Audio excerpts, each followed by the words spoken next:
Welcome, my friends, to another YouTube version of the BjjBrick Podcast. I hope you enjoy the show, and if you do, please subscribe to the channel. So here we go. Thank you for listening to the BJJBrick Podcast. We'll be bringing you Brazilian Jiu-Jitsu and good times. We hope to flatten your Jiu-Jitsu learning curve, help you get the most out of your grappling ability, and meet your goals both on and off the mat. Welcome back, my friends, to episode 202 of the BJJBrick Podcast. My name is Byron. I'm here with my buddy Gary. Gary, what are we talking about today? Well, you know, before we do anything, episode 202. Byron, what is cool about episode 202?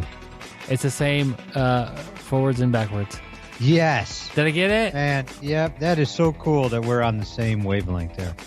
That is awesome. Yeah. But today, episode 202, we're going to talk about things BJJ can learn from MMA and vice versa.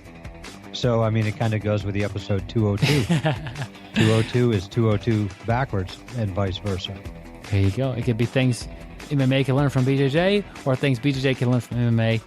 They're going to go... The things might be different, and in fact, that I would say that some of them are different. Well, they are different, yeah. But you know, there's a lot that's the same, too. You know, there's definitely things each can learn from the other. Yep. Should be a fun episode, a lot of discussion, and I think a lot of people who do jiu-jitsu are fans of MMA, and a lot of people that do MMA practice jiu-jitsu, and that's also kind of changeable to an extent. Or a lot of people that do jiu-jitsu have MMA people around them, maybe training with them on a pretty regular basis.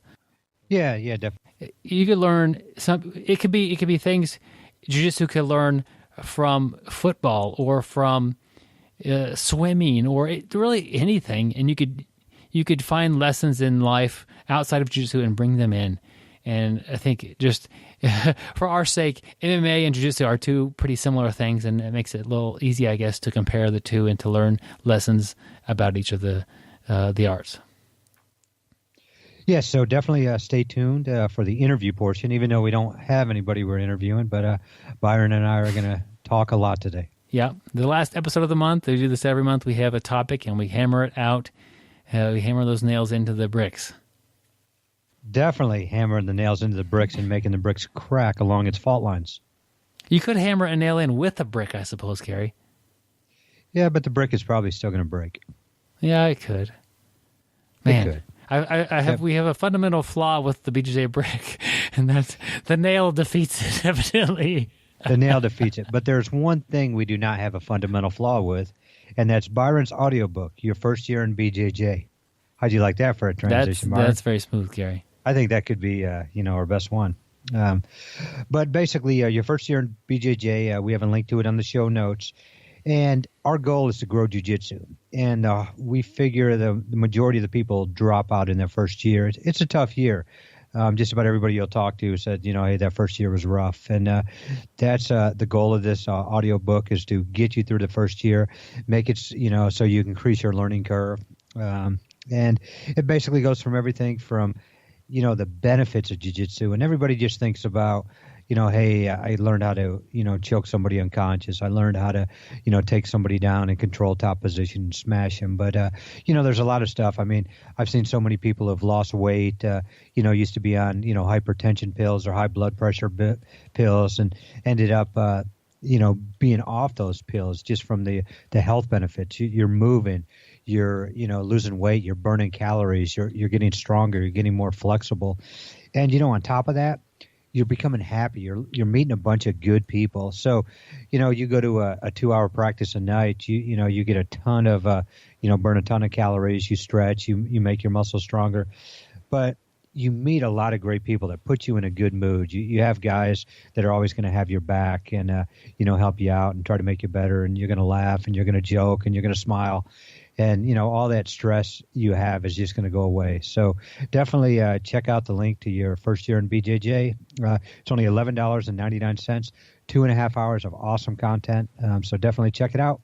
The link can be found at BjjBrick.com, or if you find the show posted somewhere, social media or somewhere, that you can find the link through there, or in your inbox of your email box if you have subscribed to the weekly newsletter that we send out. All the links to the show notes and everything will be in there.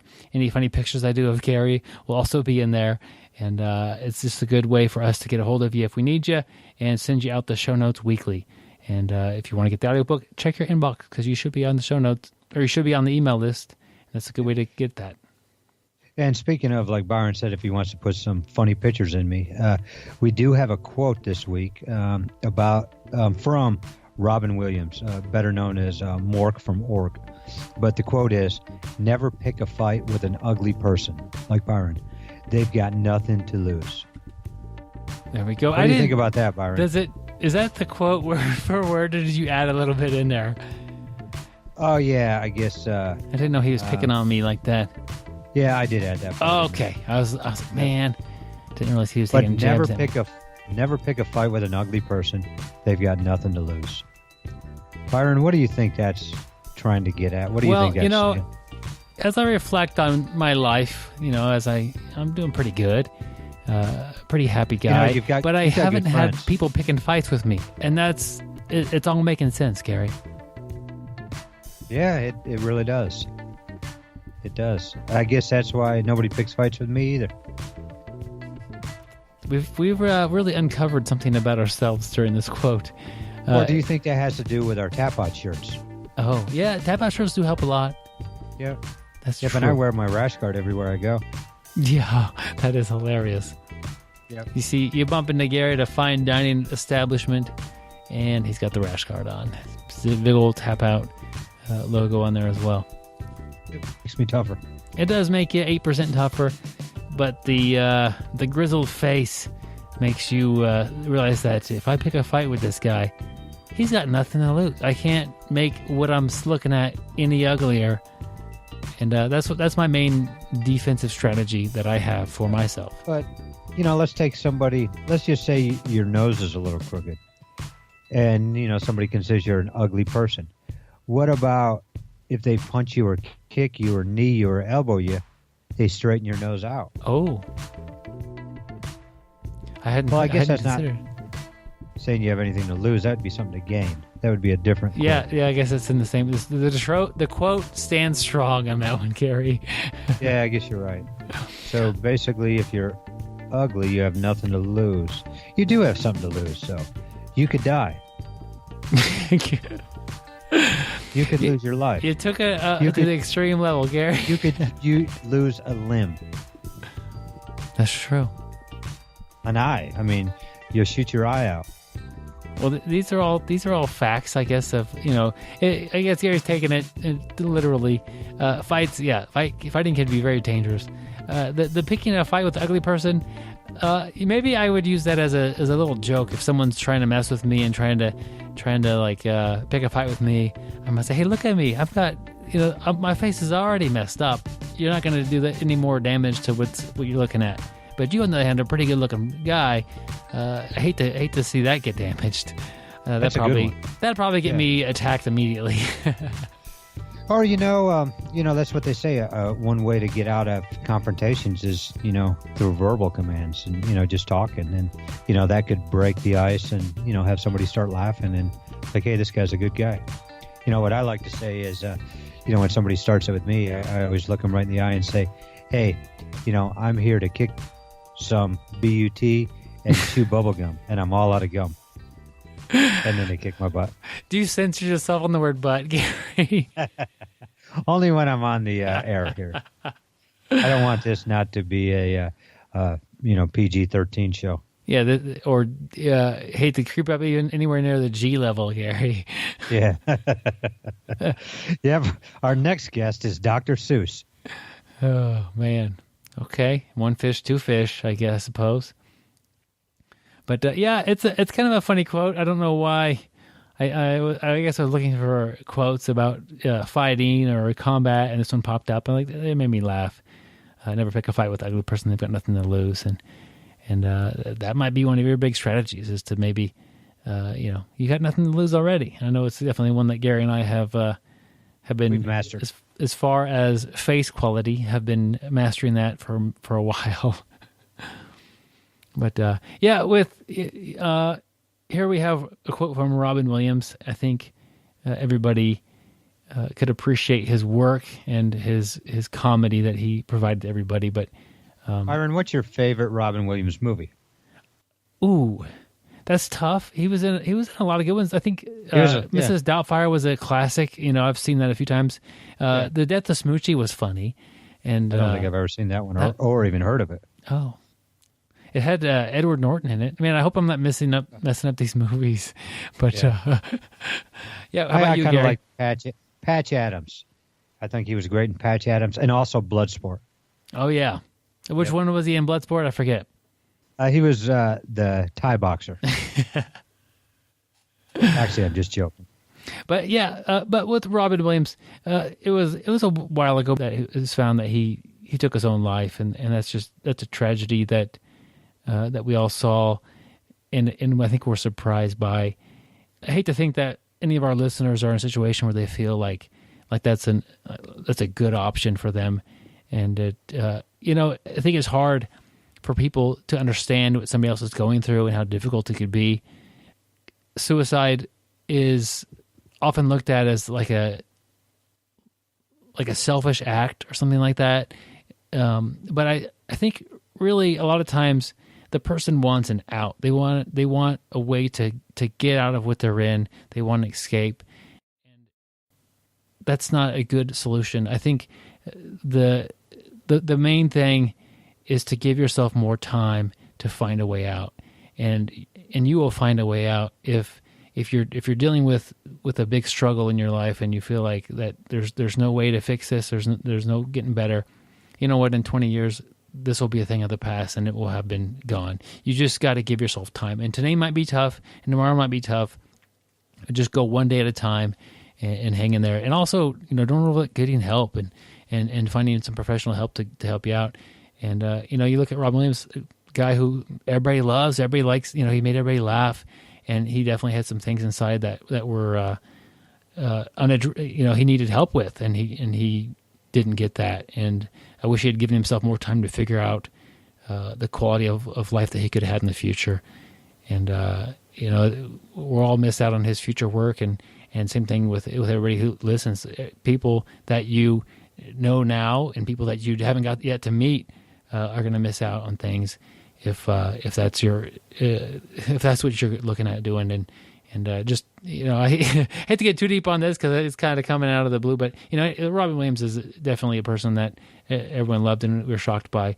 But if you need to get help, and that's the proper thing to do. If you're having those feelings, don't try to tackle this on your own. I think that's something that we could say. I hate to talk too much about this because I'm not qualified to really give advice or to help people in this situation, but give yourself time and get some help, and things will get better. I could promise you that. Yeah, and we talk about the aspects of jiu-jitsu, and one thing that I've noticed with every group of jiu-jitsu people I've been with, every jiu-jitsu club, every jiu-jitsu school, is everybody's got your back. And I'm not going to go into the literally like I normally do. But, they're there for you. They will listen to you. They'll talk to you. Don't be afraid to talk to your teammates. Let them know what's going on. I guarantee you, the majority of them are going to be there for you, try to help you out. And so don't, that's another great aspect of jiu-jitsu is the camaraderie, the brotherhood, the sisterhood, how much everybody cares for each other. Yeah. And if it feels like everything's going the wrong way and you can get on the mat and train a little bit, that might help you feel a little bit better. But in general, jiu-jitsu goes the correct way. You generally get better at jiu-jitsu as time goes. So even if things in your off-the-mat life are getting worse, your jiu-jitsu should slowly be getting better by putting that time in. So that's one positive thing you could look at if you can get in there and train. Get in there. To me, as soon as you walk in the gym and start getting a little bit sweaty or winded, my whole day melts away, and it's just a great way to let things go and to enjoy other people's company, and get a sweat going and really work some things out if you're having trouble. But anyway, a little public service announcement, I guess. And Just hate to think where that our did that listen- come from? Yeah, Yeah. well, the Robin Williams thing. I just hate to think that some of our or any of our listeners at any time is having Yeah. struggles like that, and I want you to know that that we want you to hang in there, give yourself time, call and get some us. help. Get a hold of us. If you need somebody to talk to, BjjBrick@gmail.com. Send us a message. We're here for you too. Yep, we would be honored to help anybody out. But Gary, so we're not going to pick a fight with an ugly person because they have nothing to lose. But basically, I guess that's good advice for the good-looking people, not to attack ugly people. And it's been good advice that people have followed in our lives because we aren't getting attacked constantly because we don't have anything. Which is good. Yeah, that's why I don't shower or comb my hair. So we got that going on. Yeah. But you're the one that always says we should take a shower. Well, I tell other people to. Okay, as long as somebody's taking a shower, it's covered. Yep, that's all that counts. Yeah. I'm trying to conserve water. And that's very generous of you, Gary. Thank you. So there are some things, and I don't know how for sure we'll tackle these lists that we have here, but things jiu-jitsu can learn from MMA. We've got a couple things written down, and I'm sure we'll come up with a few more. But the first one on top of the list here is athleticism matters. And you see it in MMA all the time. The person who's a better athlete just walks in with an advantage. As MMA over the past 10 years has become more and more commercialized and there's been more and more money, it has drawn in bigger and better athletes, people who are just phenomenal in their conditioning and their strength for their weight ratio. It's been a really amazing thing, but that has a huge factor in the outcome of a lot of competitions and a lot of fights. Athletic people tend to do better. And sure, in jiu-jitsu, some of that, especially with the gi, some athleticism can be controlled and taken away. If you're getting tired, if you are lacking in some of the athletic aspects of jiu-jitsu or grappling, it's going to matter, especially in the later parts of the match. Yeah, like you were saying, some of these new guys coming in the UFC, just incredible athletes, and you do see some of them, even early in their career, may not have the same skill level, but that power, for their takedowns, their power behind their punches, and you do see a big difference. A lot of times these athletic guys will hit somebody once, and the game's over. But you do make a good point on the jiu-jitsu side, especially in the gi. You can nullify some of that stuff. And, I remember way back in the day, me and you were training with a guy who moved to town here and was really good. And he's actually been on the show here before, Brian Marvin. And, I'd only trained with him no gi, and he just beat me up so bad it wasn't even funny. He did whatever he wanted to me. And I remember you had trained with him with a gi, and you're like, hey, there's a better chance to control him with a gi because I've got something to hold on. I remember your exact words for that, and that's kind of what I'm thinking of when you're saying that. It's just, I don't know if I did train gi with him, but I probably had the same terrible outcome. And that lasted about 2 months until he figured the gi out. Yeah, I know. Brian's a particular specimen, but that's a good example. I've never seen anybody learn the gi so quick and get so good that quick.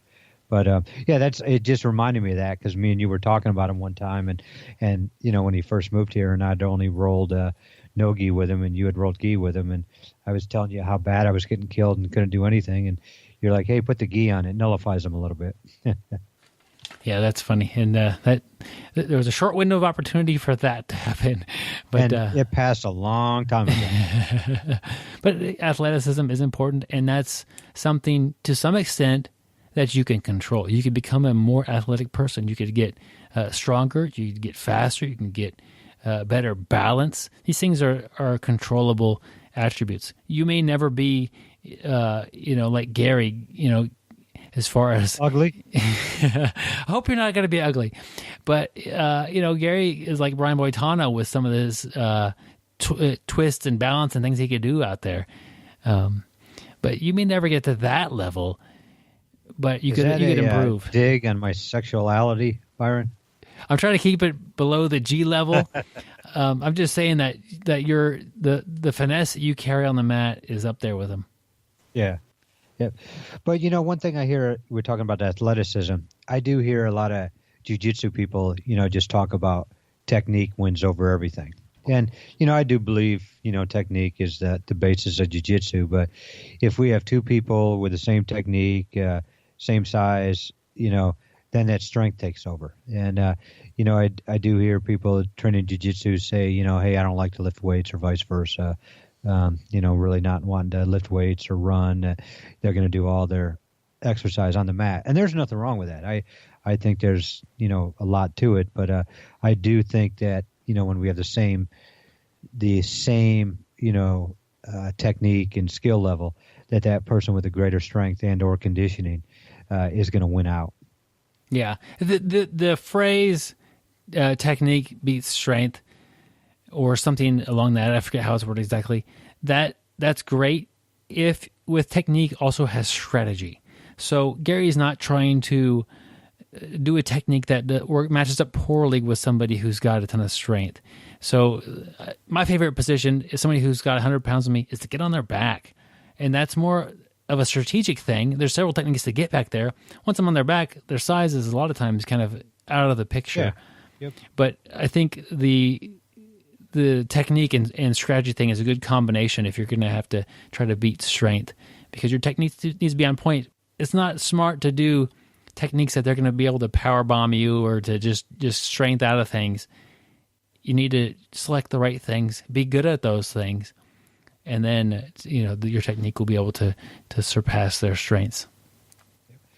Point number 2 that we have, the top game is fun and even less tiring. One thing you see in BJJs, you do see guys pull guard. You see double guard pulls.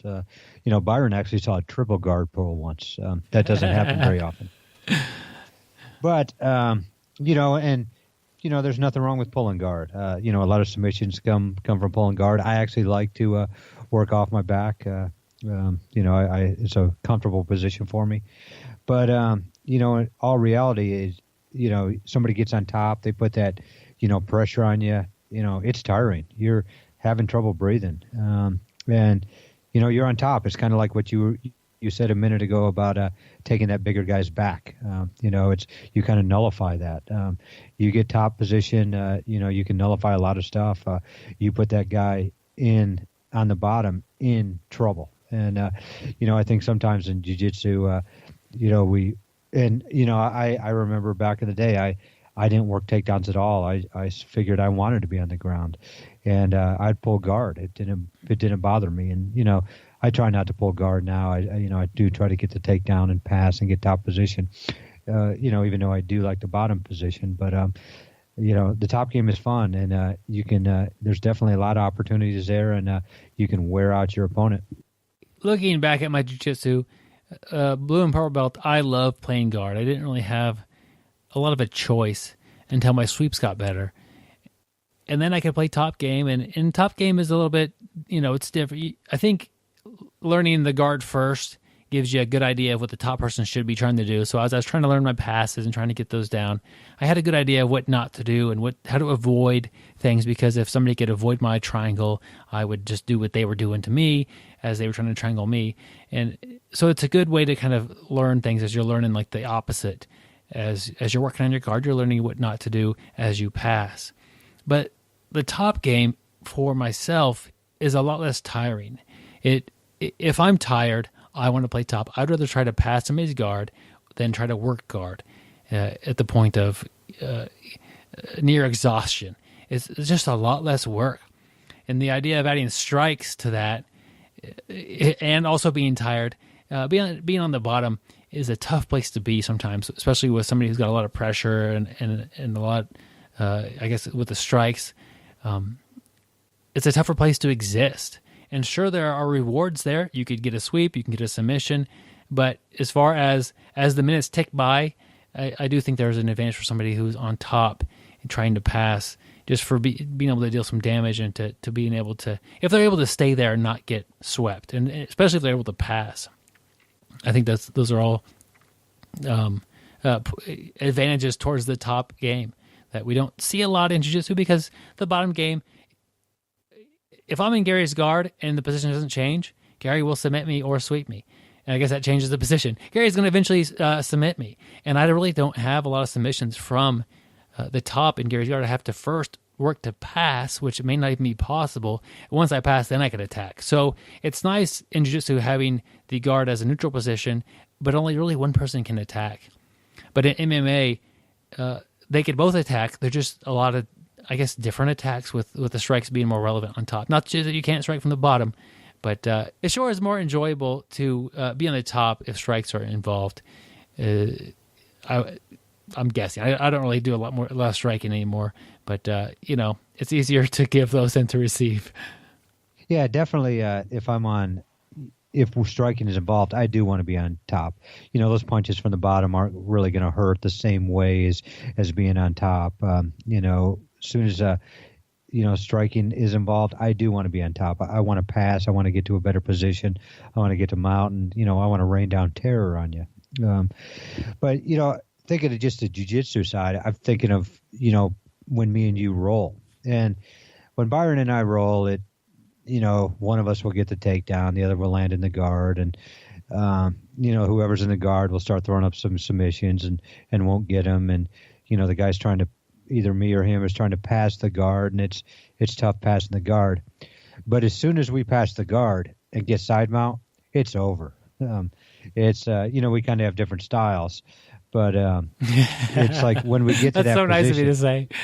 Yeah, no, but you got a more of a controlling style, and you'll just armbar me easily. Yeah, I go for the, but it's basically over. You get side mount on me, your pressure is so insane. I can't move, I can't go anywhere. It takes me 30 minutes to get out of here. Where I pass, I don't have that crazy pressure. I'm giving you a little space to move to try to get submissions, but basically we both destroy the other person as soon as we pass. We've got a different way of destroying each other, but that makes me think about that. It's I tell you, I love the bottom game, but shoot, I don't think I've submitted you from the bottom in 10 years. It's and I look at what you've done to me too. I don't know if you've got me from the bottom in a long time, but as soon as we get to side mount, or we rain terror on each other. It's rarely does either one of us escape from that position. We're pretty solid once we get there on each other. I remember, and I don't know how he feels about this anymore, but I remember Ryan Hall used to be the triangle choke guy. He would pull guard, triangle choke everybody he was doing this to. And then a few years go by, and he says, "You know what? I don't really attack from the bottom anymore. I use it to sweep, but it's just not a position where I feel that I could attack guys that are as skilled as I am and have success. It's a neutral position. I need to get into a dominant position first, and then I'm going to attack." And I'm like, man, this is the triangle guy. Why is he, still do your triangles, but he kind of put that on the shelf, and he went away from it for a little while. And if you watch him, it's different in MMA, I guess, but if you watch towards the end of his grappling career, he really wanted good, solid, dominant position before he would attack. And I thought that was interesting as far, like, he got up to the top levels. His guard game was amazing, but he wasn't able to just finish everybody like he had before, and he made a change, and he made it deliberately. And I think that's an example of the top game.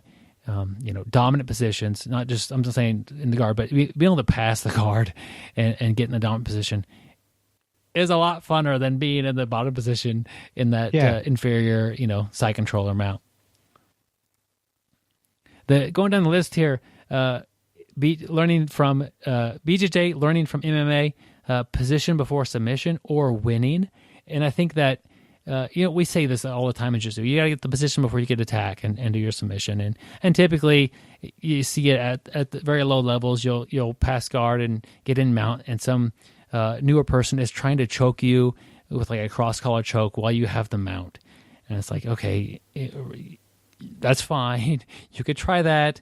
It's not likely to work, and I'm gonna, you're really exposing your elbows, or you're just making some pretty basic mistakes. So, you say the thing, you want to get the position before you attack and try to do the submission. But at MMA, you could also add in position before winning. Like, if you can't get out of some things, it's over. If Gary passes my guard, 4 minutes left in an MMA round, and I can't escape side control, he's likely going to win. I'm unable to escape and to prevent the damage in the next 4 minutes. it's likely a game over situation. Being able to escape, being able to hold somebody in a position of these extreme dominant places, that could be a game ender. So in jiu-jitsu, Gary gets mounted, he gets 4 points, and I hold tight and I kind of hang on, and maybe I was up on points before that happened, and I could still win. In MMA, that's not a good strategy. You have to be able to get out. And the fact that there's no points for him getting mount doesn't matter because there's going to be a lot of damage done. And I think that's something that jiu-jitsu could learn from MMA, is that these positions, we give them points for a reason because they are very dominant. And it should almost be like you're getting points for every minute that you stay there, but we want to reward aggressiveness once you're there. And once you go for an armbar, maybe you lose a position. So we don't want you just hang out there and camp there, but really the ability to hold somebody in a very bad spot is an impressive and important skill. Yeah. Thinking about that, I think of my own game. Let's say I pass, I end up getting side mount, I go to mount. And it's funny when I'm up to mount, and we're just talking jiu-jitsu, the main place you want to get, in a fight is mount. I want to, be on top of you, raining down punches and, elbows, whatever I need to do. It's a very dominant, very, very dominant position for me. In jiu-jitsu, I am not really very good with mount. And it's funny, I get my mount, if I'm rolling, and it's like, okay, I got some points or whatever. But I'm so guilty of this. I will dismount and go to side mount. And that is just so, when I do it, sometimes I'm just like, what am I doing? I just had the best position in the world. But I don't have a lot of confidence. I don't have a really huge offensive game mounted. And so I'm giving up, arguably the best position, and going back to side mount, which is kind of crazy. And when you put that down there and started talking about it, it made me think about my own game. Yeah.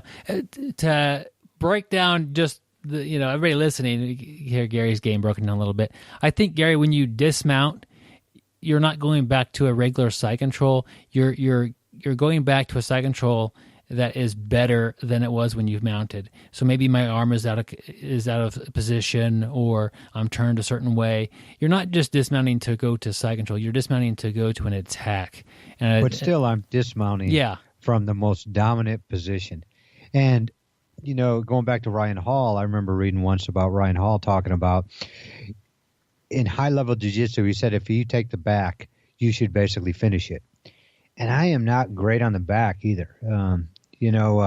I guess since I'm such an offensive guy, I don't think as much about control. I'm always looking for submissions, and I'm not really strong submission wise either from back. And a lot of times the back I like to kind of grab like a Kimura grip and kind of almost let him out and end up into a submission or some other position. But it's just weird, like just thinking about this. Two really good positions I'm not that great at, and I do let people out of it on purpose. It is to put myself in a better offensive position and, try to walk them down the wrong path into danger. But, I do have such dominant positions and I'm letting them out on purpose, purposely, which is just, mind-boggling kind of, I guess, if I start thinking about it. I hate to get your mind any more boggled than you just made it, Gary. Okay. Thank you. We kind of touched on, I guess I kind of combined the position before submission and getting stuck can be game over. Getting stuck is terrible. Yep. That's a big one, Gary. Yeah. I mean, we're talking about getting stuck can be game over. MMA, I'm in major trouble. You pass my guard, I'm probably going to take some punches, some elbows. I can't really move. I'm not going to be able to breathe. And you might break my will and game over. Jiu-jitsu wise, and I can actually think about rolling with you. You have such a strong side control. Your side control, and is everything you do, it's hard to even move, hard to turn, strong pressure. And I've rolled with you sometimes where, let's say we're rolling a 5 or 10 minute round. You pass my guard early, and you get side control. It might take me 5 minutes to move. But, and a lot of times you will break my spirit just doing that. It's just, I'm putting so much energy into it, and you finally start losing a little bit of confidence. You're breathing hard. You're wasting a lot of gas, and you kind of get destroyed mentally. But that's just jiu-jitsu. I'm not taking a beating. I may get choked out. I may get armbarred, but I'm getting broken mentally. I couldn't even imagine if you started throwing punches down on me. It would be a whole different story, and I would be jacked up pretty quick. Yeah, and I've seen, occasionally somebody will want to, let's throw like fake strikes or palm strikes lightly just to kind of incorporate maybe an element of self-defense, or maybe just see what would be happening if this was MMA. And I've seen multiple times that this happens. People aren't actually taking any damage at all, but somebody will be in side control or mount and kind of get that. It takes you back to when you first started, a little claustrophobic. Like, I cannot move at all, and this person is maybe stuck. Now you get that feeling you cannot move at all, and he's just hitting me repeatedly with his palm. It's not hurting me, and I've seen a lot of times that person just tap and say, I'm stuck, I can't. And it's kind of like the freak out time. It's like, okay, you could take 1,000 of these palm strikes and your forehead wouldn't even be red. So think about it. Try to unstuck yourself, because it's a big deal to be stuck in jiu-jitsu, but it's a huge deal to get stuck in MMA. And I think if your strategy for escapes is to let the person attack first, you're a step behind on your escapes. That's not. It works sometimes, but it shouldn't be Plan A. Plan A is escape to a good position. Plan B, if they do escape, if they do get to start an attack, escape before they get to actually get the attack established. That's a good time. But the idea that this person will have to loosen up in order to attack, got news for you. Not everybody has to loosen up to attack. There are people like Gary. Gary's been all complimentary towards my game, like I'm some sort of a pressure wizard. Not exactly, but Gary doesn't have to give me an out to attack me. He does. It's like I'm stuck in side control, and now I'm stuck in an arm bar, and there was at my skill level anyway. There's no time for me to get out. Like the window of opportunity was closed when it was there was never there. And so that's not a viable strategy to wait till they loosen up to attack, because a lot of people don't have to loosen up to attack. And maybe the person you're rolling with today does, but the person that you're rolling with tomorrow may not. So learn to escape that position first. Yeah, good advice there. And, one of the things that when I first started jiu-jitsu made me stick with it is I just remember when I first started rolling with people who were better than me, which everybody is better than me when I started, but that helpless feeling. I just remember people would, pass my guard if I even had a guard back then, and just get side control or mount, and I had no clue what to do. And it's kind of like what you were talking about when somebody's got control on you and just doing those little punches, little taps to your head, and you're just give up. You're just broken. And I just remember that feeling of helplessness, and I was like, man, I'm a pretty strong guy. I spend a lot of time in the gym, and I can't move this guy. I play basketball, I run, I've got great cardio, but I'm so tired. This guy on top of me, he's not wasting any energy, and he could really do some damage to me. And I just remember that, that feeling of helplessness. And I guess that's one thing that, really kept me doing jiu-jitsu. I was like, if somebody can control me that much and make me feel so helpless, I got to learn this. I've got to get to that point where maybe I can do it to somebody at some time. And, not necessarily just for a self-defense situation, but, it's just such a control, such power. And it's not just strength and power. There's so much technique involved, where you're putting the pressure, how you're, smashing the hips, just so many things like that, smashing the jaw, turning the head, things that are making somebody so they can't move, and, basically just suffocating them. And it was just, being stuck, I think, is one thing that, kept me doing jiu-jitsu when I first started. I wanted to get to that point where I could learn a little bit more about that. You wanted to get up and leave out of the door and get into your vehicle, but you were stuck. You're stuck. But, then the other part that comes with that is, I'm stuck and I'm just getting beat up so bad. And then all of a sudden you let some pressure up, and I just come up as fast as I can, my head all, leading the way, and you just put me down a path, and you're choking me till I can't breathe anymore. It's like as soon as that guy just gives you that little space, you just want to move and move and move, and you make some bad decisions because you just want to give up, and you expose a neck, you expose an arm. It's just human nature. You're just trying to get out of there, and you're scrambling, and you forget about the basics. Yeah, Gary, we don't want any part of you exposed, man. Oh, Byron, there you go. We are not a G-rated. We're up to PG-14. We don't want your elbow exposed, your neck, your knee, your heel. We want you to be super safe, man. Super safe. Another thing that you see a lot in MMA and you don't see as much in jiu-jitsu is, having more than one coach. You look at a lot of these MMA guys, they got a striking coach. They've got a conditioning coach. They've got a Muay Thai coach. They've got a boxing coach. They've got a wrestling coach. They've got a jiu-jitsu coach. They've got a little bit of everything. And having experts in all those fields, definitely is going to help your game better. You're learning from, the best of everything. A lot of jiu-jitsu, schools, can't afford to have that many coaches. I totally understand that. It's you're trying to run a business but if you do want to be the, top-notch guy, if you do want to win, all these major tournaments, it's, a lot of times your jiu-jitsu coach may not be the best wrestler. Or the opposite, your wrestling coach, it may not be the best jiu-jitsu guy. And, you do need, top-notch coaches, to get to that top rung. Yeah. Here's the beauty of it, Gary.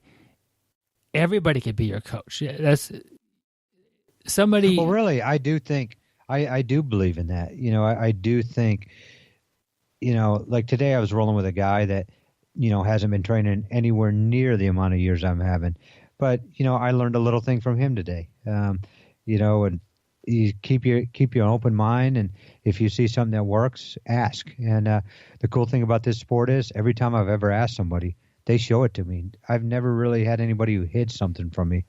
And, so really everybody can be your coach. Yeah. And I think that's an important way to look at it.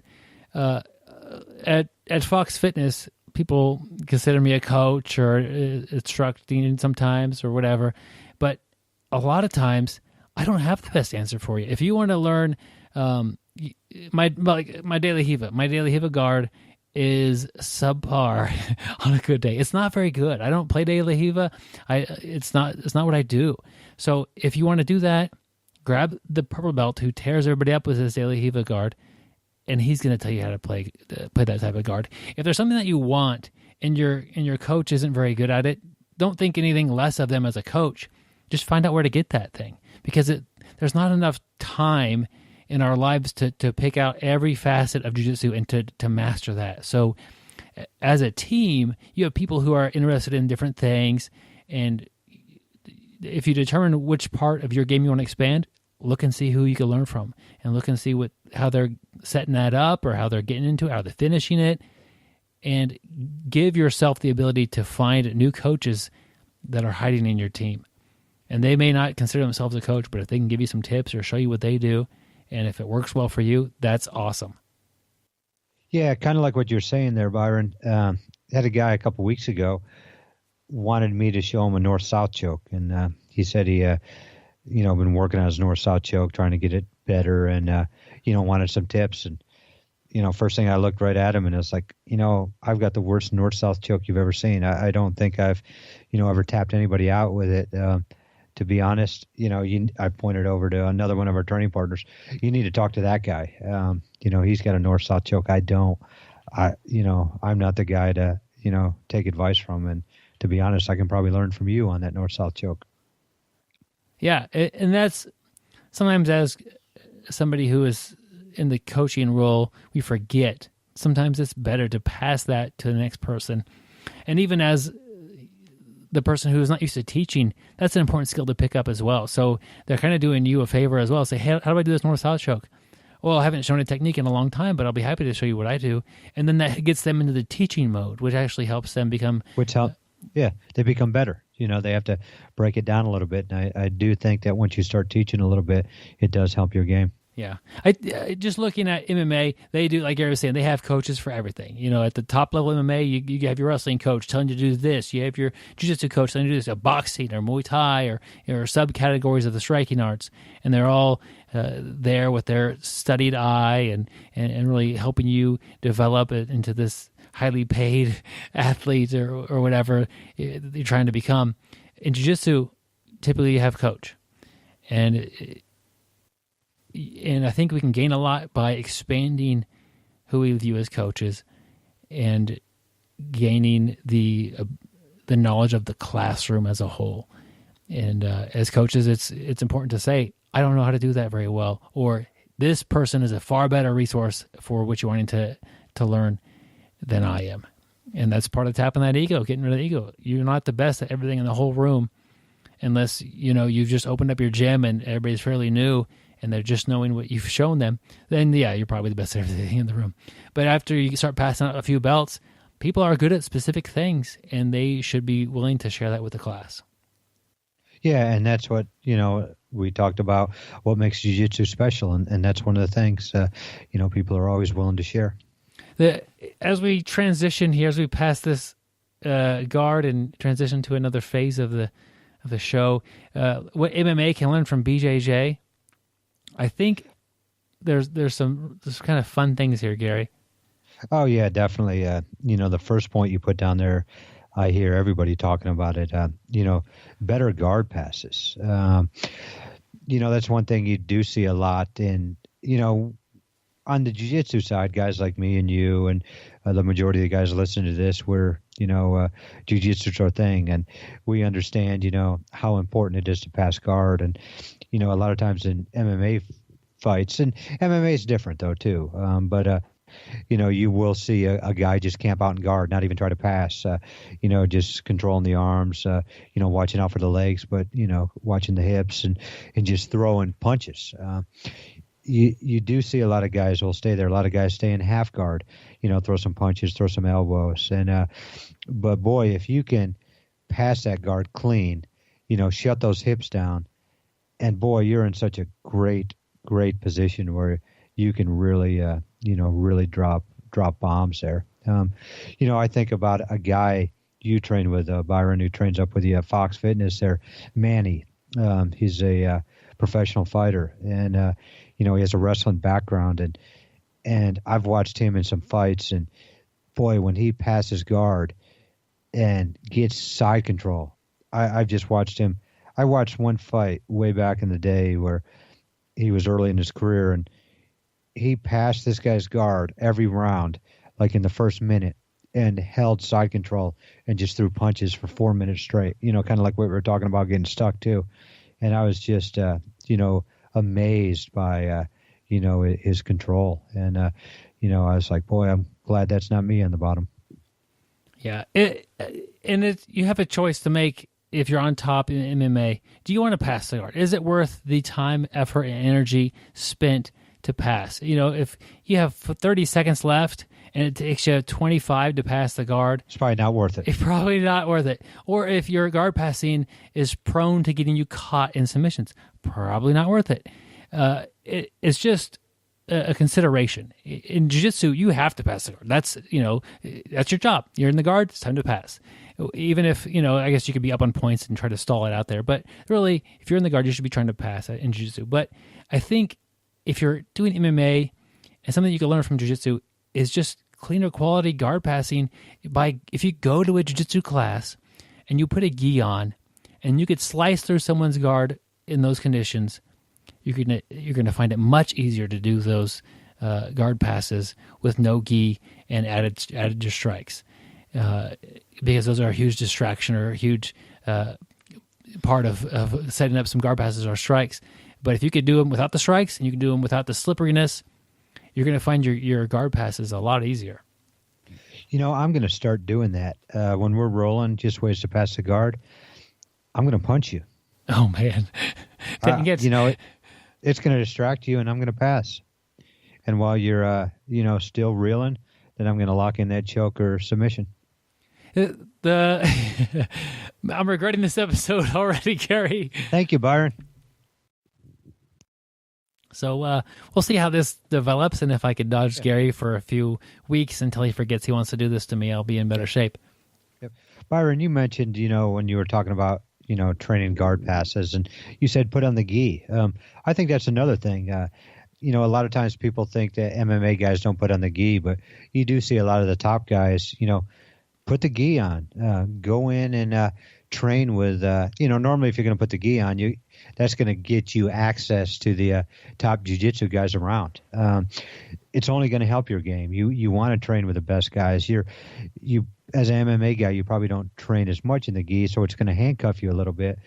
But boy, just training with those best grapplers who use that gi all the time, who can make you feel helpless, it's going to be great for your training. It's going to make you better. Kind of like what you were saying before.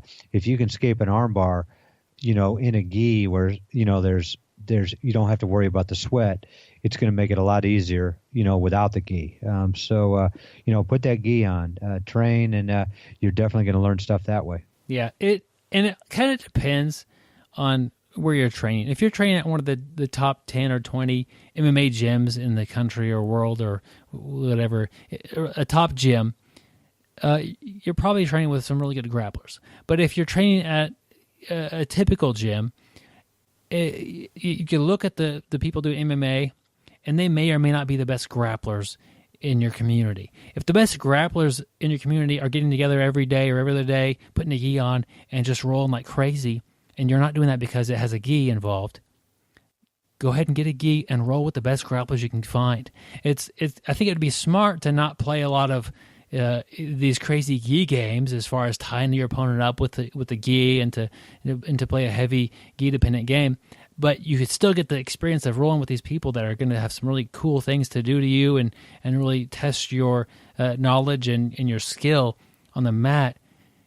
But if you have to put a gi on to go to where they're playing, if the best striker in your community, wants to wear boxing gloves instead of MMA gloves, put boxing gloves on and learn from that person. Same thing with jiu-jitsu. If the best people around you are wearing a gi, you can put a gi on and get on the mat, and you're going to learn a lot. Yeah, I think that's a really important one, and I'm glad you put that one in there, Byron. And the same with the boxer example. If you have boxing gloves on, don't rely on the strategy of hiding behind your gloves as blocking them, because in MMA that's less of a valid tactic. So don't use the gi as a crutch. Don't use the gi as an advantage, but use the experience with the person that you're looking for. Yeah, that's why when I box with Byron, he likes to use 36-ounce gloves. That way they cover his whole head, and there's nowhere to hit him. Well, actually, what I've done with Gary's 36-ounce gloves is I sewed them together. So now he has one big glove for both hands, and he just throws one straight punch down the middle with both hands. It's super awkward, and I always beat him with a hook. Yep, and the best part is, as soon as we get to the ground, I'm really easy to armbar because both my arms are stuck together. There we go. Byron has figured it out. What Byron does is he's training to win, but not to learn. Is that a mistake? Definitely it could be a mistake. I do see a lot of times in jiu-jitsu, not everybody's always going 100%. People are, toning down. And, I see it happen in MMA too. You're striking, not going 100%. But I think that's going 100% all the time, training to win, just going crazy, berserker mode. I do think you're not learning as much if you do that all the time. You are going to catch some little things by slowing it down. You're going to see some things that you may not be able to see, going full speed, and then, make those corrections, translate that into your game. And so when you are going faster, you'll see it. It'll be more apt to, see where you need to be, see what you need to do, make sure your positioning and your hand position and everything else is right.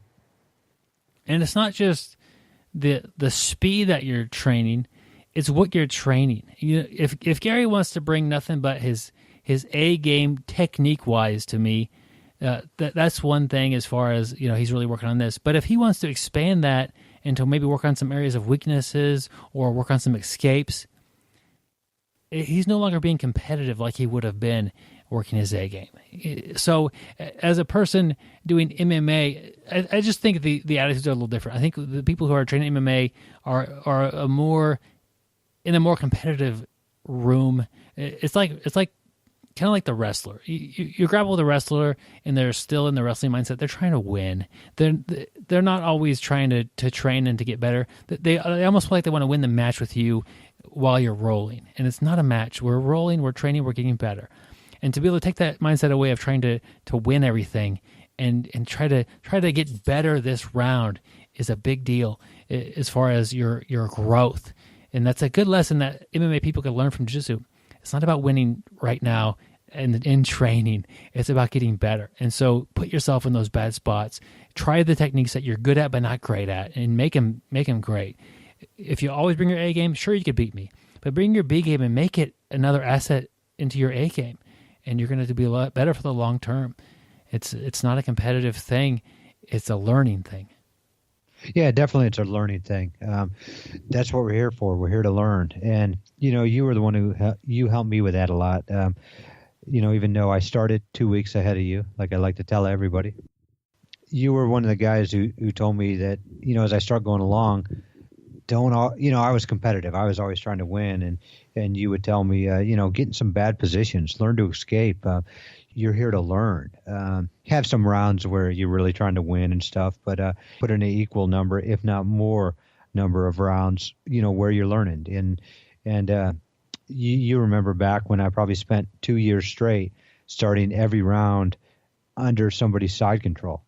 And I would start every round like that. Every time one of us got a submission, I'd go right back and let the person take side control. And, it really helped my escapes. If I was counting wins or losses, hey, I would have been upset. I didn't have the same record that I would if I was looking for starting off in a better position. But I got a lot better. My game is overall better because I wasn't afraid to put myself in bad positions. It also makes me think about, I know we've had Tim Sled on from Atos before, actually a couple times. And, I remember talking to him, and they really work a lot of positions. Instead of just straight out sparring, they may start in a position. And I remember that was one of the things they talked about a lot. And, that's one thing I always think I need to do more. But the one thing I've noticed about if we start in positions and roll, I've noticed like if somebody gets tapped out, it doesn't escalate as much. And I guess because it's in your mind that you're working positions that we're supposed to be, I'm already at a disadvantage, starting in the bottom or starting, with this guy on my back. And I do see it sometimes like, with the guys I'm training with, I see it calms them down a little bit. It doesn't make them as defensive. It makes them open up too, where a lot of times if we're just rolling, people don't want to get tapped. I mean, we all say that we're okay with it, but I do think there are a lot of people who hinder their performance, who hinder their development, I guess I'm meaning to say, while they're training in practice because they're trying too much to win or lose. When I've noticed that when we do start in the position there, like, Tim Sled was advocating, that people will try more stuff. They will try more escapes instead of just staying tight and hoping that you slip off. Just because, I don't know, I just think it's because that their ego's put down a little bit because they know they're already starting in a bad position. And I do think that helps your game if you're not as worried about getting tapped, if you're trying to learn how to really escape, how to be technical on your escapes. It's easy to say, let the ego go, but nobody wants to get tapped out constantly. That's not what that's not the goal. But I think what you're saying about the starting in a position, and it's a little easier to get tapped out on the ego if we start. Let's say they start with a triangle setup, so maybe not fully locked on, but one arm in, one arm out. The guy's got control of the posture. The guy on top's in some pretty good trouble. And we're going to go through the room, and we're going to rotate people every minute or so. We're going to rotate positions. But you have to know, if you're an upper belt, you're going to get tapped out a couple of times by somebody who's not the same belt as you. And that's okay, or you're not going to train today. It's one or the other. And it's a great training tool to do this sort of thing. So just think, you know what, I'm going to do this 10 rounds or so, and I'm probably going to get tapped by a couple of triangle chokes that I would normally not find myself even in. But this is okay because these people do have good triangles, and this is going to be good learning for me. And, I think the triangle is a good example. I have pretty good triangle avoidance. Once I'm in the triangle, I'm in some pretty good trouble. And so it's good for me to practice getting out of triangles because I don't get there a whole lot. And when somebody actually sets one up with me, I'm in a lot of trouble. But just so mentally, I think what Gary's getting at is it's easier on the ego that we all have a little bit of to tap in these situations where you started out in that triangle already, where you start out in somebody on your back and you're going to train from there. It's not so bad because you're in trouble. And yeah, you get tired and all this stuff as well, but it's just part of the training process I think it accelerates your learning to occasionally get caught in some of these things. And it really accelerates it if you're putting yourself there a lot. So I think it's a good tool, and I think that the idea that you need to win your training is often a mistake of people in the MMA community. You need to get better while training, but I think if you look at jiu-jitsu, I think we excel at this. Yeah, we're competitive. Yeah, we fight hard, and yeah, you almost have to put me to sleep to get me to tap from a choke sometimes. But I'm not necessarily trying to win every time I roll. I'm trying to get better. I usually have something I'm working on that's not usually my best thing. And I think that in MMA, if they could adopt this attitude of getting better while training, not beating my teammate today, but learning and getting better, I think that's a great attitude to have. Not saying that everybody in MMA has that, but I think it's more common in the MMA community to try to win things. Yep. Yeah. Well said, Byron. I know one of your favorite quotes is, "Your ego is not your friend, mi amigo." Very close, Gary. Yeah. Yep. But, you talked about escapes. You talked about, if you get into a triangle, you could be in some trouble. And I think that's another thing that BJJ does really well. We train escapes. The cool part is, especially when you first start, we just want to train submissions. I want to learn an Americana. I want to learn a paintbrush. I want to learn a guillotine. I want to learn, every single offensive move. But pretty soon you realize that escapes are where it's at. Just like you said, a great way to accelerate your training is put yourself in some bad positions. Learn to escape the triangles, drill it, train it at, 30%, 50%, 70%, keep accelerating a little bit, but you have to train the escapes. And I think jiu-jitsu is very good at, working, in that spot. I've been in many classes, many practices where, there's no offense whatsoever. We're, spending 100%, getting out of submissions. And if you can't get out of a submission, you're not going to win very often. Even more important than getting out of a submission is learning to get out of the bad positions. Because, good point. When Gary's in side control, he's got so many options, and I could defend one of them, maybe two, but really the smart game is to get out of side control quickly before he has a chance to chain a couple things together on me. And sometimes easier said than done, but there's so many things to learn as far as, he's got my gi wrapped up around me, I got my arm I'm worried about, and got a Dars he could throw in there as well. All these things are happening. But if I could have just escaped side control to begin with, it would have been much simpler for me as far as the confusion factor and likelihood that you get tapped. So I'm a big advocate of being better at getting out of the submissions, or getting better at escaping those positions. And yeah, you have to know how to escape submissions, but a lot of times you're behind the ball there. You should have escaped already. The idea that escape training, it is harder with a gi on. It's way harder to get out of stuff with a gi. You're never going to be as slippery with a gi on. So the idea that you could slide out of something, it's really a difficult thing to do with a gi. But you could still escape. So if you could have a fully locked on arm bar, let's say your hands are together, but the technique is spot on, and the weight and the pressure and things where it needs to be, and you can get out of that, put yourself in a no gi or MMA situation, you're going to get out way easier. It's just a training tool to make it more difficult for you to get out of some things. And if you could train with that, it's like walking around with weights on your ankles all day long, Gary. Remember that back in the 80s? Man, that was the way to do. Sweatpants, shorts over your sweatpants, and ankle weights. That just shows that you're meant business, because when you take those weights off, you feel like you're super lightweight and you're ready to go. It's kind of like the ankle weights could be for the walker or the jogger, what the gi is for the MMA person. Put that on. If you can get out of stuff with the gi on and feel confident, you should be good to go. These escapes, they have something to do with confidence. You can walk around and think, yeah, I've got a good triangle, or I got a good guillotine, or any of these things. But for me anyway, nothing has been a better confidence boost on the mat than having real confidence in my escapes, knowing that if somebody gets me in side control or gets me in mount or gets me in back, I'm going to be okay. I'm going to be able to get out of this. That has been the biggest confidence boost I've gotten on the mat. And it's been, recently, a couple of years where I've been able to feel like I'm going to get out of things. And it doesn't work on everybody, but just, you walk into a room and you could feel like, yeah, I'm confident. I've got my good, omoplata ready to go. Or you could think any position they put me in, I'm going to be able to escape, because I'm going to be escaping from side control, mount, or back. And I'm great at getting out of all those before they get in over my head. And I think that to build that, the idea of escaping these big positions is a great confidence boost on the mat. Yeah, I agree with you. One thing I think that hurt me a little bit, I did get confident. I worked my escapes, and, I did have that confidence, like kind of what you were saying, hey, you put me in this position, I'm going to get out.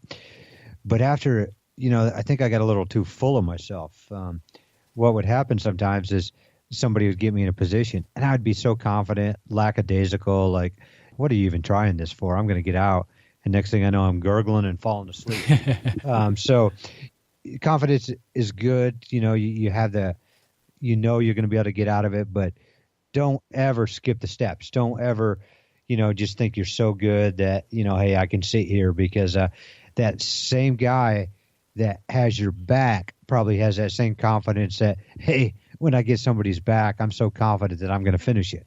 So, if you're coming into this gunfight with the same set of tools, but he gets a better position over submission. But position is what you want, and you have that position. You're going to be in the driver's seat, dominating stuff. Yeah, Byron, you also mentioned the gi, using the gi as a tool to get better escapes. Kind of, when you were talking about the ankle weights, but that using the gi really is a great tool to help you escape. It's so much harder than if you're going no gi. You can't just escape due to the sweat. And here I am. I'm a 99.99% no gi guy, and if you see me in a gi, it's rare.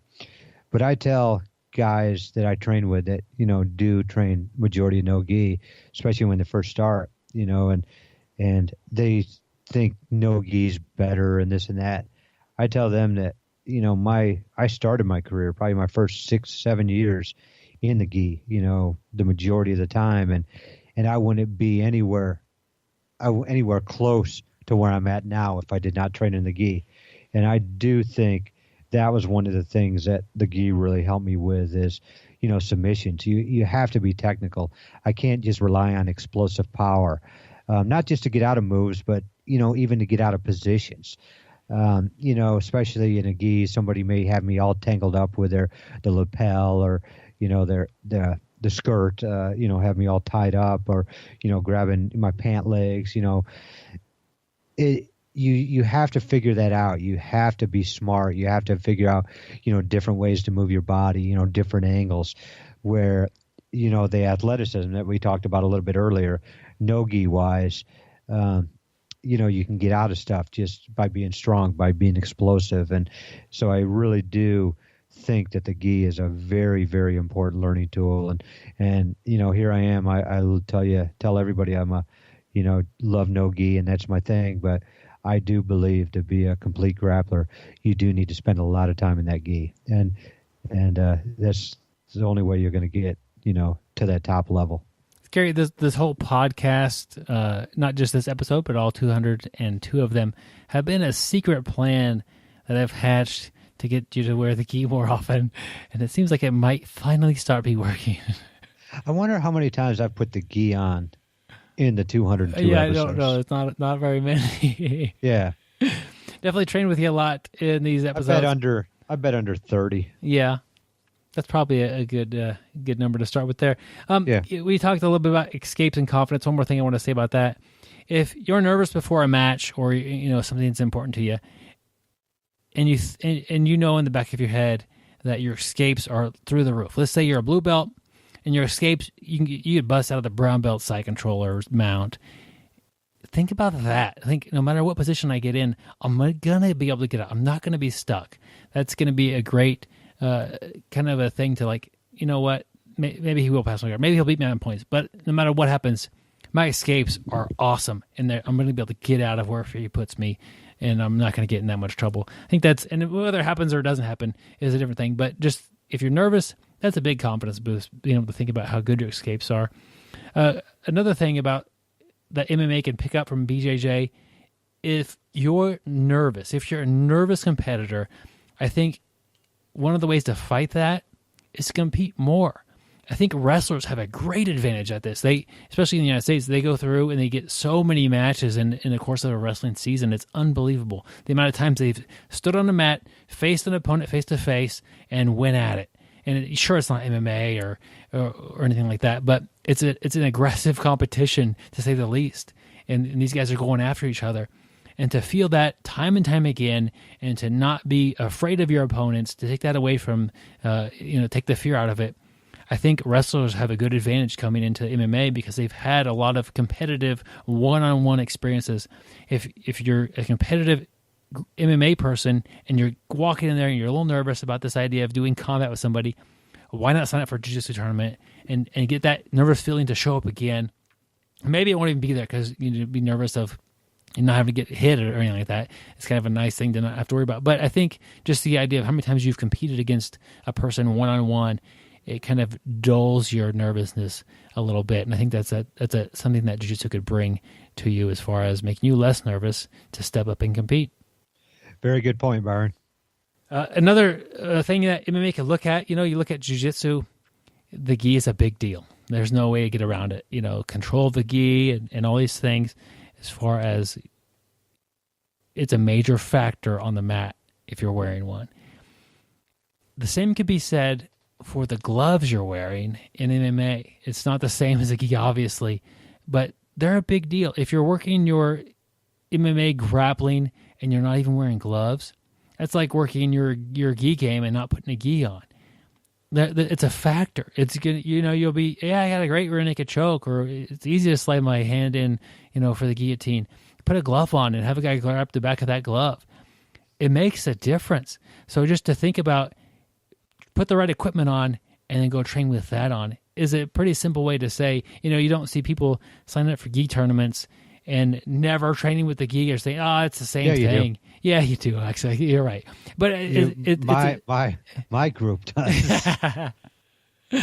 but like, it makes sense to put the MMA gloves on and to train grappling with that, and to try to it's like, you're breaking a wrist grab on your wrist, breaking a glove grab. It could be a thing. And it's just a little bit different, but it is different. Why not put them on and train? I remember the first time I actually put on MMA gloves and trained jiu-jitsu. And boy, I couldn't believe it. I was early in my career of training, and I didn't realize how much of effect it would have. And like you said, times, offensively, if somebody was grabbing my arm and, let's say I had their back and they're trying to keep me from choking, and, it's so hard to get your hand back, because of the ridges on the glove, and makes it easier to grab. And, submissions were harder to finish, chokes, there's more space. I'm trying to get my hand in a little space, and, with the gloves on, it's, adds space to my hand, which makes it harder to fit into some places. So, that's a really good point you brought up there, Byron. I'd never even thought of that one. But, if I want to be better at MMA, I need to train my grappling with MMA gloves. Even if, we talked about training with the best grapplers around and, putting on the gi, and let's say, the best grapplers in your city, meet every Sunday for an open mat and they all wear the gi, hey, there's nothing wrong with you wearing the gi and showing up and also wearing MMA gloves to roll. Just make sure you tell them that you're not going to punch them, but you do need to, roll that way, focus your rounds that way. Another thing about MMA and BJJ is people in BJJ have a long-term focus a lot of times. We consider this a journey. It's, we say things like it's not a sprint, it's a marathon. In MMA, a lot of times we're looking for short-term gains, like what could happen to make me better at this next fight. This next fight's the biggest deal I've had yet, and that could be an accurate statement that your next fight is your most important fight. But I think we do a better job of looking at the long-term in Brazilian Jiu-Jitsu than compared to MMA. And it's just, this tournament, maybe you lost it, maybe it didn't go so well, but you could learn from it. This MMA match, you lost it. Are you considering retirement, or are you considering what's going on? Like, it's just a little different as far as the length of your focus of training. And I do think it's definitely harder on a person to train MMA long-term than it is Jiu-Jitsu. Jiu-Jitsu is a thing you can grow old with. MMA, there's a certain clock like above your head that starts as soon as you start MMA, and nobody knows what the number is, but it's a lot shorter than the jiu-jitsu clock that you have running on your body. And I think that we do a good job of focusing long-term in jiu-jitsu. Yeah, I like what you said. In jiu-jitsu, we talk about the journey. It goes on forever, and kind of like what you were saying is I do think you take much more of a beating in MMA. Deep tissue bruises, get hit in the head a lot, and people are really trying to inflict damage on you. And not that in jiu-jitsu we're not trying to inflict damage. We're trying to stretch your arm out. We're trying to choke you, but I don't know. It just seems a little less intense to me. And I can't say that I train all the time in the MMA gym, so I can't be an expert at that. But and I also think we have older individuals. I think if you looked at the age category, I do think that we do have older individuals training jiu-jitsu, a bigger percentage that leads to we start talking about longevity. And probably for the last 10 years, being 50 now, probably when I was about 40, that's when I really started thinking about longevity. And each and every year I think more and more how I've got to adjust my training so I can keep going. That's my focus now. My focus is to have fun and keep my body healthy and figure out how I can train as long as possible. And I had just started here probably 4 or 5 months ago seeing a chiropractor. And, I ended up having I tweaked my back and, I lost feeling in my leg, pinched a nerve. And, I went to see a chiropractor, and to be honest, I don't think he helped me that much, but I'm actually going to see a different chiropractor tomorrow morning. And, he's more of a sports type doctor. And, this is just one thing I'm looking at, maybe doing every couple weeks. Massage. I'd never had a massage before until the last couple months. I've had a couple massages in the last couple months. So, these are things that for my journey, I want to keep my journey going. These little tweaks that I've made to, what I do, it's trying to keep my body healthy. It's trying to keep me on the mat, and really just about everything I do. And we'll talk about that a little bit later in the article of the week. But my focus is on making my body better for jiu-jitsu. It's an advantage I think we have in jiu-jitsu because we're not trying to make like a go at a short career at this. You might be doing that competitive wise, but most people who compete in jiu-jitsu and like, I'm going to compete for another 2 years and I'll be done.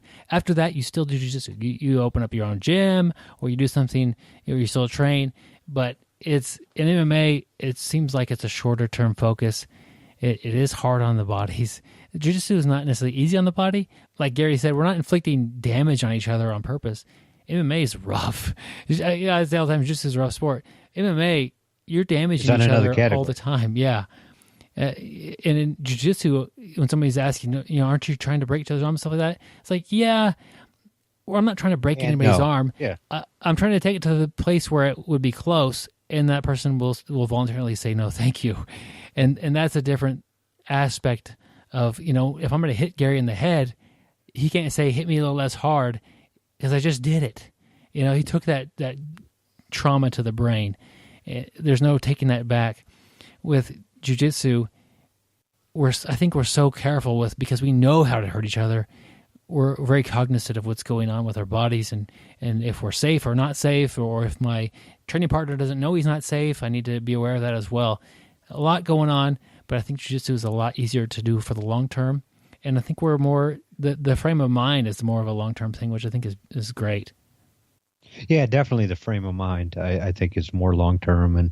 And that's what I'm going for. Everybody's got their own goals of what they want to do, but, I'm going to stick with that long-term focus. Yep. And this has been kind of fun comparing these two. She should have said it at the beginning. Neither one of us are MMA experts, but that being said, neither one of us are jiu-jitsu experts either, Gary. Yeah, yep. We're just two guys talking about MMA and jiu-jitsu. So, take it how you want to. If you are like really into a particular sport that's not jiu-jitsu and you see a lot of parallels, that's kind of a neat thing that you could really learn from a lot of. If, that being said, if you're great at some sport and you see parallels and you want to share with some people, write a little article. We'd be happy to publish something like that. I think it'd be a really neat topic to use your expertise in another category. It may not even be a sport. It may be, I'm just thinking, podcasting, audio editing. So how audio editing, lessons learned from that could go to jiu-jitsu. I don't know, because it's the podcast right now, but maybe something, lessons learned from work, what you're good at, and how those things could be applied and lessons can be brought in from one or the other. Maybe jiu-jitsu really helps you off the mat with work or with your other hobbies. I think it's a really neat idea and in a way that we could learn about jiu-jitsu and other things at the same time. So if you want to write that up, we'd be happy to publish an article like that. The email is bjjbrick@gmail.com. Get a hold of me and I'll work with you to publish your article if you want to write one. And basically what Byron is saying, please send us an article. That way we don't have to search for one. You're making our job easier. That would be cool. Gary, we have an article, but somebody has sent us a mat tale. So let's go ahead and play that first. I'm excited about this. Me too. This is Mat Tales. We bring you amazing jiu-jitsu stories. The stories might be funny, unfortunate. It could be about an epic fail or an epic win. So sit back, my friend, relax, dry off your sweat from rolling, and enjoy Mat Tales.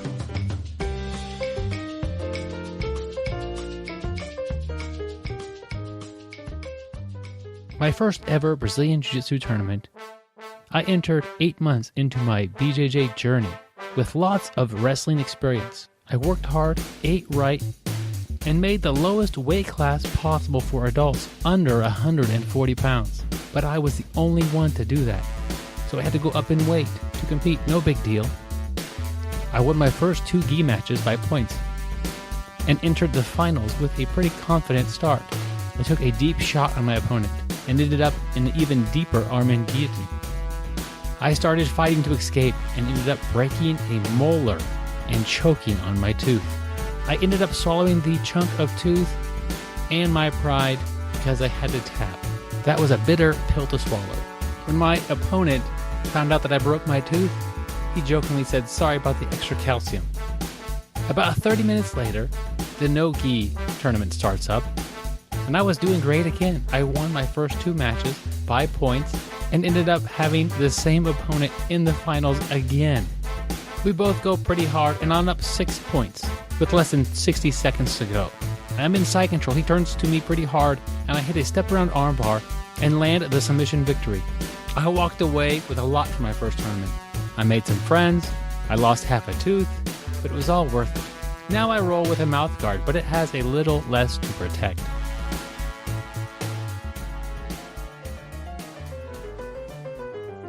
This has been Mat Tales. Some of the names and places may have changed. We may in fact have taken some creative liberties with the story. In order to keep Mat Tales going, we need more tales. Tales from listeners like you. Send your tales to BjjBrick@gmail.com. We look forward to hearing your amazing stories.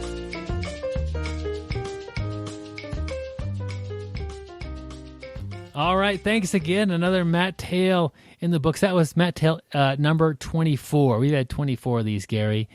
And 24.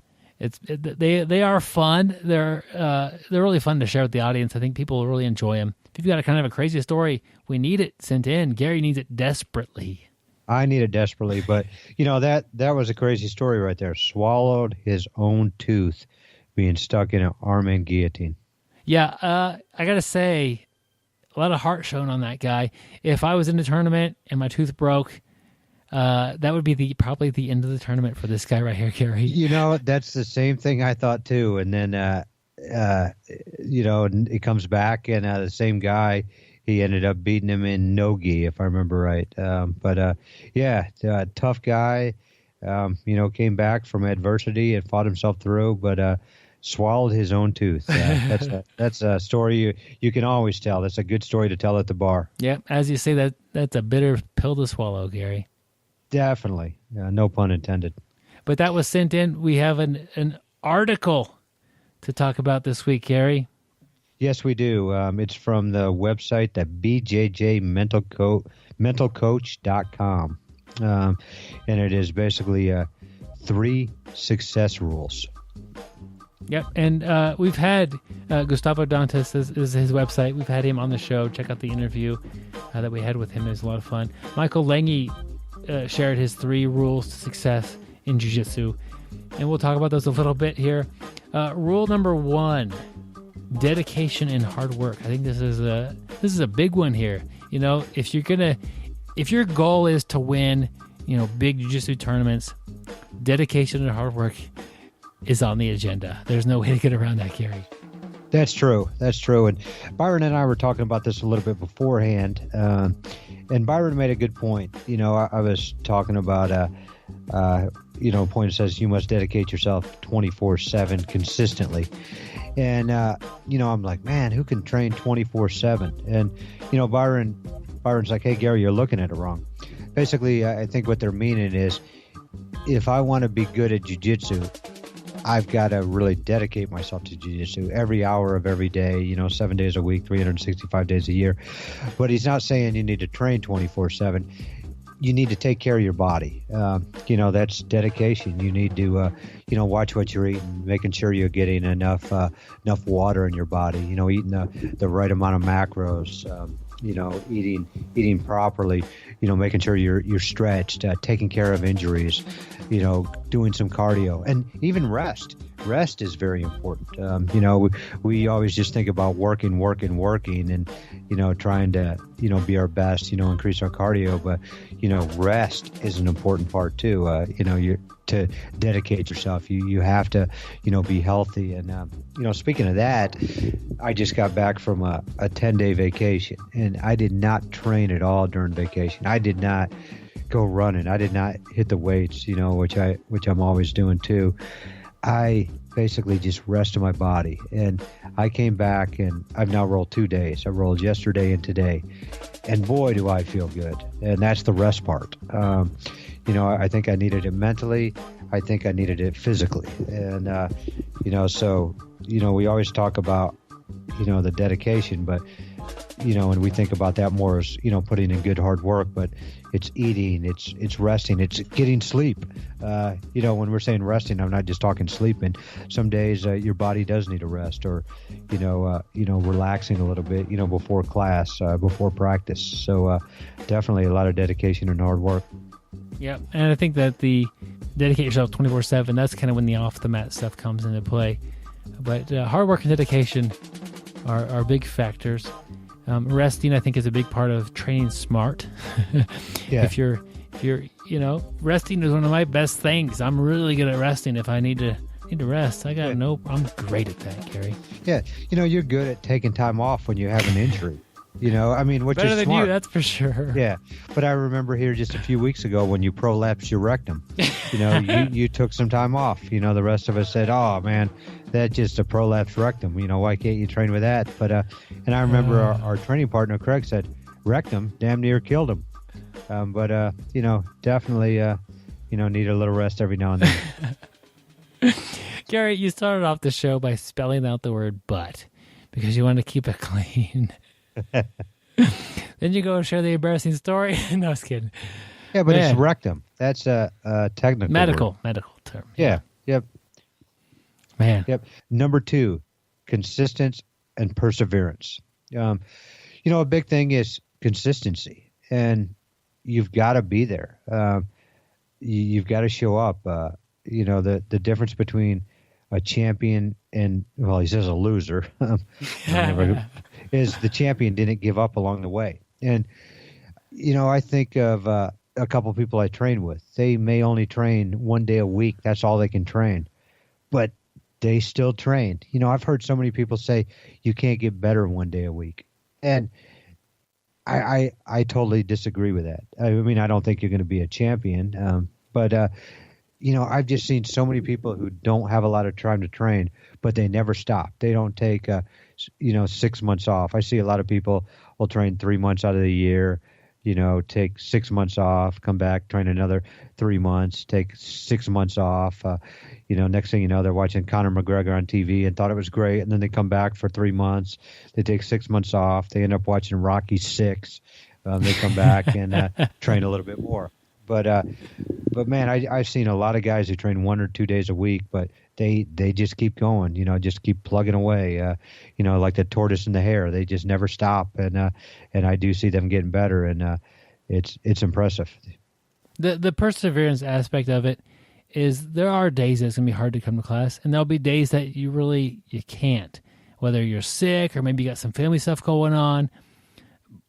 You might miss that day, and that's kind of hit you in the consistency aspect of the ratio here. But to persevere and get through it, maybe work's tough, or maybe you're having to change in job and it's messing up your jiu-jitsu schedule. Long term, persevere through that and adapt to the new challenges in front of you, and that's ultimately it's gonna be part of your story about how you overcame having a tough work schedule, or how you overcome dealing with the illness that you had. Perseverance is different than consistency, but they are related. I think, consistency, you build in a schedule and you stick with it, the best you can. Perseverance is you have some challenges come up in life, and you have that schedule, and you still try to get the best results you can. You may not be able to stick with it 100%, because other things are important as well besides jiu-jitsu. You don't want to miss. No. No. No. But yeah. No, you're right. Other things are important. We all love jiu-jitsu, and a lot of us would like to make that number one, but we have family, we have loved ones, we have kids, we have wives, we have husbands, we have jobs, religion, whatever. So a lot of times it's not number one, and you do have to, there are going to be obstacles, and your perseverance, you're going to get around those obstacles. I've seen a lot of people that, can't train at night anymore for some reason. Let's say their wife took a night job. They may now have to get up 2 hours before work and do the early morning class, or they may have to do a shortened class for lunch. But they're still showing up. They're finding a way. They may, see if their gym has daycare, and where you can drop your kid off and while you're training, or maybe, to keep your kid busy, maybe there's a kids class going on at the same time, so there's always, ways around it. And it's those people who just persevere, those, they're mentally tough. They're going to find a way to do it. And it's definitely going to pay dividends. The third thing on the list here is humbleness. And I think that could be said by, be humble. We talked a little bit about the importance of learning from your teammates today, and how that everyone in the room can be a resource. If you walk around real cocky and arrogant and you're the best thing on the mat, no one's going to be likely just to volunteer information to you and help you, although many probably can. So being humble, looking for information wherever it might be, is a great way to get better at jiu-jitsu, or really anything. Also, if you're real cocky and you're a little standoffish, if somebody tries to give you advice, well, I know that, but I'm doing it this way is better. People are going to shy away from giving you advice, and you're just going to kind of alienate yourself from getting better by using the tools of your team. So I think being humble, you'll be a more pleasant person to be around, and you'll be an easier person to help get better at jiu-jitsu or anything. And I think that's an important aspect of becoming successful at anything. Yeah, people are going to be more apt, like you said, to give information to you, to be more friendly with you. And you're being humble. You're also going to make your gym better.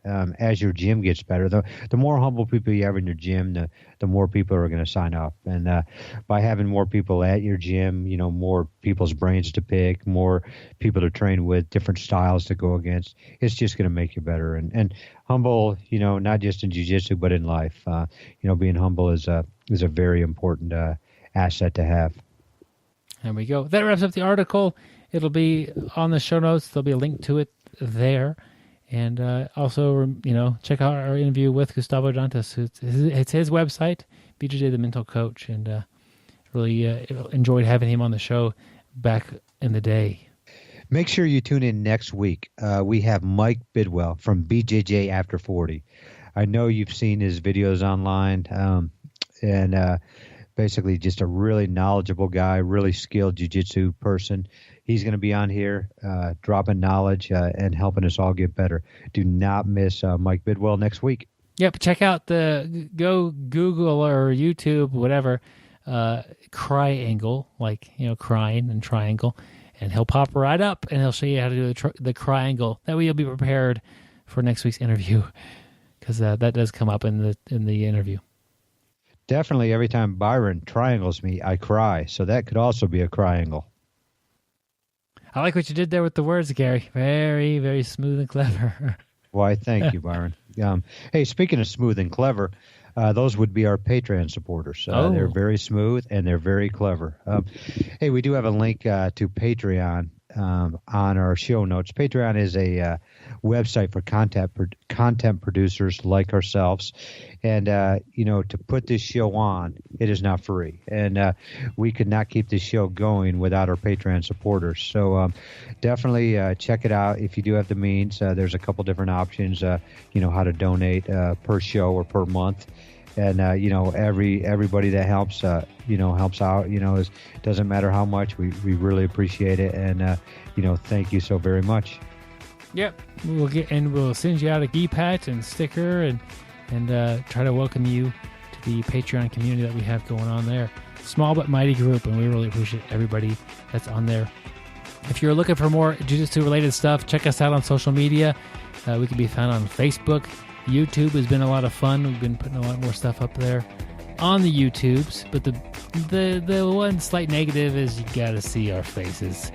I got to get Gary on there more. You got to see my face, and that's you'll see why want. you won't want to attack me. Like the quote of the day, or quote of the week said. Yep. Speaking of attacking, Byron, if you happen to come through Wichita, Kansas, we're right in the middle of the United States. Definitely drop us a line, BjjBrick@gmail.com, or hit us up on Facebook. We'd love to train with you guys. Every now and then we have people dropping through and training with us, and it's a great time. We can all get on the mat and learn from each other and have a good time. Yep. Gary, I had a lot of fun this week. Almost as much fun as when we get sweaty. I want you guys to stay sweaty, my friends. And don't forget to shower. Thank you for listening. I hope you find the time today to roll. After all, the best way to get better at Brazilian Jiu-Jitsu is to do Brazilian Jiu-Jitsu.